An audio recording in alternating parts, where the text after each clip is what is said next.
бир оңдосоңор болот деп атты. Ошону айтып атат. Артка кетип туруп кайра күйлөнүп өтпөйсүңөрбү деп. Дагы бир суроо келиптир.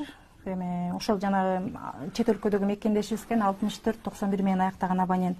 Адахан Мадумаровдун жер сатканга чоң салымы бар дешет. Ошол чынбы, ачык айта аласызбы деген суроо экен. Мен ушул жанагы саясатчылар ар кандай бир кызыкчылыктар үчүн да бирин каралап, анан бирин чыккын чыгат дегенде маданияттуулуктун дагы абердин дагы чегинен чыгып кеткенде караманча каршымын. Анан ушул Мадумаровду тиги жер саткан дегенге мен деги эле кошулбайм. Анткени эми чын эле да төбөбүздө баарыбызда төбөбүздө Кудай карап турат да. Ошо киши колу таза адамдардын бири. Чын эле, чынында эле мээрим ошондой.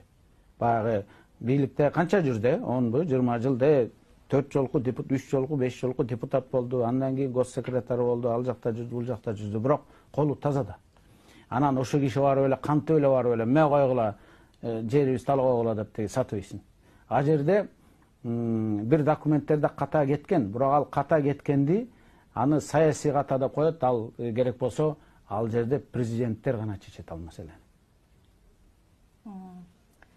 Саясий катаны кетирсе ошо президенттер кетирген. Дагы бир чет өлкөдөгү мекендеши суроо келиптир, ошону берип анан кийин жыйынтыктайлык. 3548 менен аяктаган абонент экен. Саламатсызбы, урматтуу журналист, айым суранчы, эмнеге эле ушул мурунку депутаттар